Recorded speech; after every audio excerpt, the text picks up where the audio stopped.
कार्यक्रम है ऋषिकेश में, धर्म नगरी में। इसके बाद मोहित रतूड़ी, इनके भी 2 हैं स्मार्ट वॉच स्मार्टफोन। जो लोग टारगेट करते थे आज वही लोग बोल रहे हैं कि साहब बहुत अच्छा काम हो रहा है।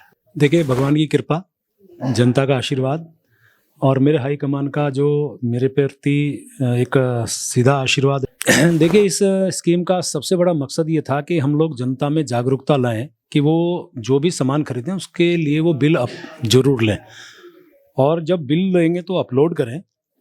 फिर हमने कहा कि हम 10 करोड़ तक के इनाम जनता को देंगे। देखिए, सरकार ने हमें जिम्मेवारी दी है। मैं जिला प्रभारी के नाते, जिला उत्तरकाशी प्रभारी के नाते मैं लगातार वहाँ पे था।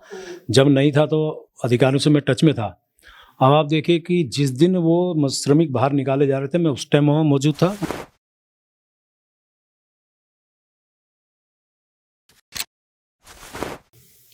नमस्कार दगड़ियों, उत्तराखंड की नौनी के साथ है धामी सरकार में वित्त एवं शहरी विकास मंत्री प्रेमचंद अग्रवाल जी।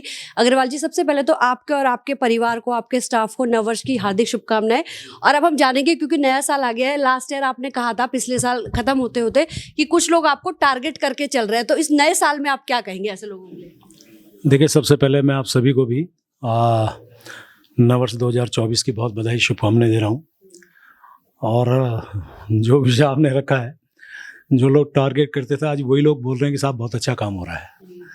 वही लोग अप्रिशिएट कर रहे हैं काम की दृष्टि से भी, और ऐसे लोग भी एक्सपोज हो गए हैं जो जिस प्रकार का उनके भाव थे आज जनता में वो एक्सपोज हो गए हैं।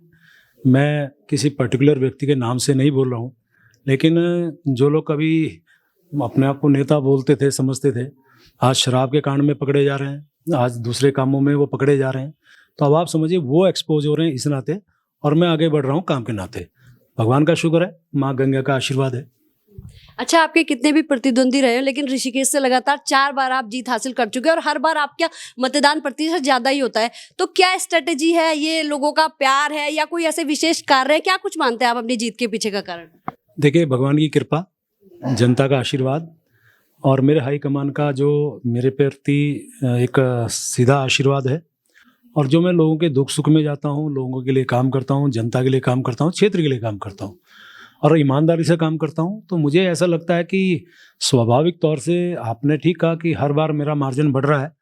और उम्मीद कर रहा हूँ भगवान का आशीर्वाद इसी प्रकार से मुझे मिलता रहे। क्योंकि एक आप देखिए कि लोग जब कुछ छोटा सा भी एक दायित्व जिसे मिलता है या वो जीतता है, तो वो और 10 प्रकार के इस प्रकार के काम करता है कि शायद वो अपने लिए, मैं समाज के लिए करता हूँ, मैं अपनी जनता के लिए करता हूँ। तो उसका देखिए, जनता सब समझती है।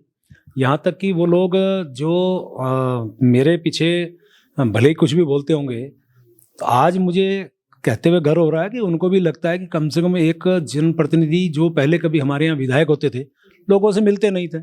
आज मेरा स्वभाव ये बना, मैं आज पिछली बार केंद्र अध्यक्ष विधानसभा के रूप में था तब भी, और आज एक मंत्री का दायित्व है तब भी, मैं अपनी जनता से लगाव जो मेरा है, लगातार उनके टच में रहता हूँ। कोई मौका नहीं होता है कि जब मैं उनके पास नहीं जाता हूँ, यानी कि लगातार मेरा उनसे टच होता है। और जिस ईमानदारी से, जिस कर्मठता से, जिस अपनी क्षमताओं से मैं काम करता हूँ, जनता का आशीर्वाद मिलता है। बहुत बढ़िया। अच्छा, आपके नेतृत्व में बिल लाओ इनाम पाओ योजना बहुत ही अच्छे से चल रही है, यहाँ तक कि लगातार उससे बड़े बड़े जीएसटी चोर भी पकड़े गए हैं। तो कितनी चोरी अब तक इससे जीएसटी की पकड़ी गई? देखिए, इस स्कीम का सबसे बड़ा मकसद ये था कि हम लोग जनता में जागरूकता लाएं कि वो जो भी सामान खरीदें उसके लिए वो बिल जरूर लें, और जब बिल लेंगे तो अपलोड करें। फिर हमने कहा कि हम 10 करोड़ तक के इनाम जनता को देंगे, और आप देखिए कि लोगों ने बहुत इसमें जागरूकता के साथ बिल अपलोड किए। और आज मुझे खुशी है इस बात की कि इस महीने, यानी जो दिसंबर गया, इसमें जो कभी हर महीने जब शुरुआत हुई थी 6 करोड़, 5 करोड़, 8 करोड़, 13 करोड़ मैक्सिमम महीने में हमारा बिल मूल्य होता था, इस बार 61 करोड़ रुपए के मूल्य के बिल लोगों ने अपलोड किए। लास्ट महीने में 28.5 करोड़ था, तो मैं बड़ा खुश था। और अब की बार 61 करोड़ है, तो आप अंदाज लगाइए कि इस प्रकार से जनता जागरूक भी हो रही है, बिल अपलोड भी कर रही है।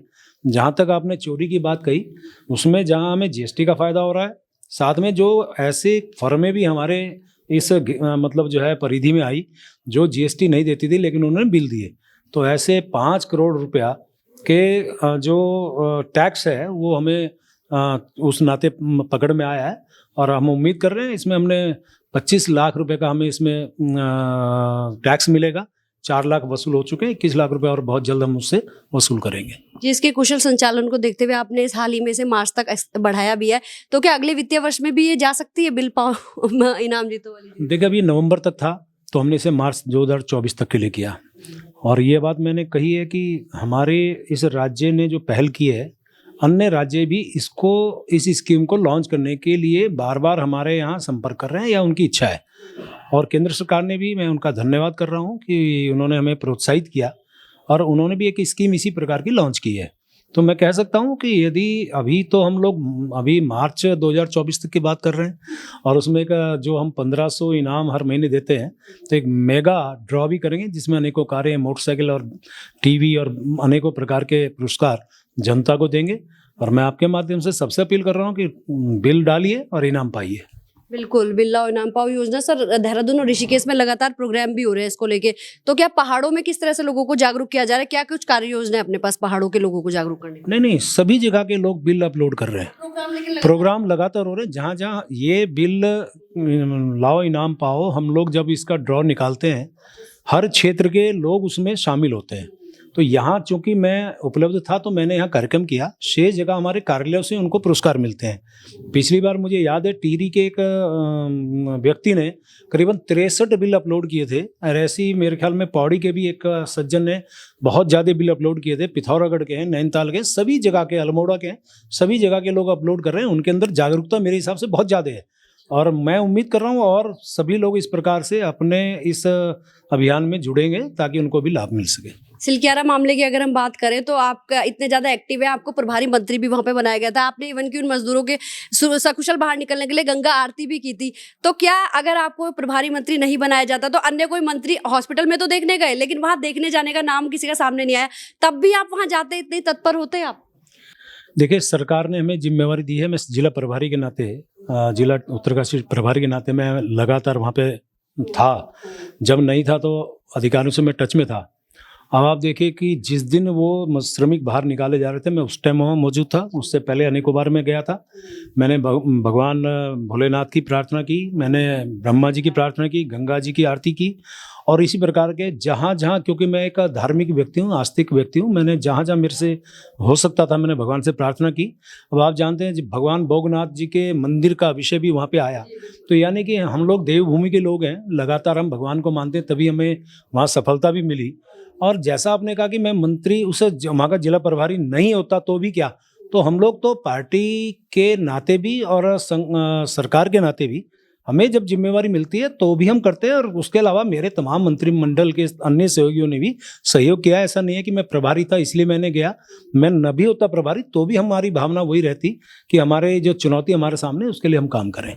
जैसा कि उत्तराखंड की नौनी हमारा प्लेटफॉर्म है, नौनी मतलब बेटी पहाड़ में बोला जाता है, आपको पता होगा। तो बेटी, हमारे पहाड़ों की जो बेटी बहुएं हैं उनके लिए कोई खास मैसेज? और एक और बात कि क्या हमारी ये जो योजना चल रही है बिल दे के इनाम लेने वाली, इसमें कुछ ज्यादा इनाम निकल सकते हैं हमारी महिला और बेटियों के? मुझे ऐसा लगता है कि हम लोग ज़्यादातर महिलाओं के लिए काम कर रहे हैं। हमारी सरकार अब 30% क्षैतिज आरक्षण महिलाओं को दिया है। बेटी पालो बेटी पढ़ाओ ये अभियान हमारे माननीय मोदी जी का है। और वैसे भी हम लोग 50% आरक्षण हमने त्रिस्तरीय चुनाव में दिया है, 33% आरक्षण हमने नगर निकाय में दिया है। और हमारे यहाँ चूँकि यदि मैं भारतीय जनता पार्टी की बात करूँ तो हमारे यहाँ तो महिलाओं का अलग से मोर्चा है। यदि हम संगठन की बात करें वहाँ भी हमारे यहाँ 33% महिलाओं को सीधे तौर पे एक नेतृत्व प्रदान करने का जिम्मा हमारे संगठन को दिया जाता है, संगठन में दिया जाता है।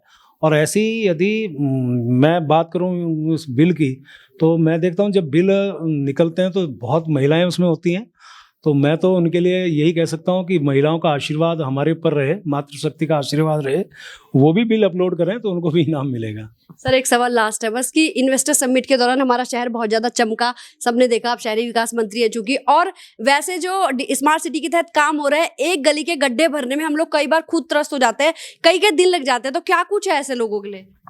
देखिए स्मार्ट सिटी की जहाँ तक बात है, मैं आपको बताऊं देहरादून शहर को स्मार्ट सिटी घोषित किया गया था और उसमें 100 वार्ड हैं, 10 वार्डों में वो काम होना था। लगभग सभी काम अब अंतिम चरण में, एक काम को छोड़ के उसमें थोड़ा सा भी अड़चन है जो ग्रीन बिल्डिंग है, लेकिन शेष काम हम बहुत तेज़ी से कर रहे हैं। जल्द हम सभी काम पूरे करेंगे। जहाँ तक अन्य गलियों में गड्ढे भरने की बात है तो PWD जो विभाग है उसको भी कहा गया है कि सड़कें सब गड्ढा मुक्त हों, उस दिशा में हमारा विभाग काम कर रहा है।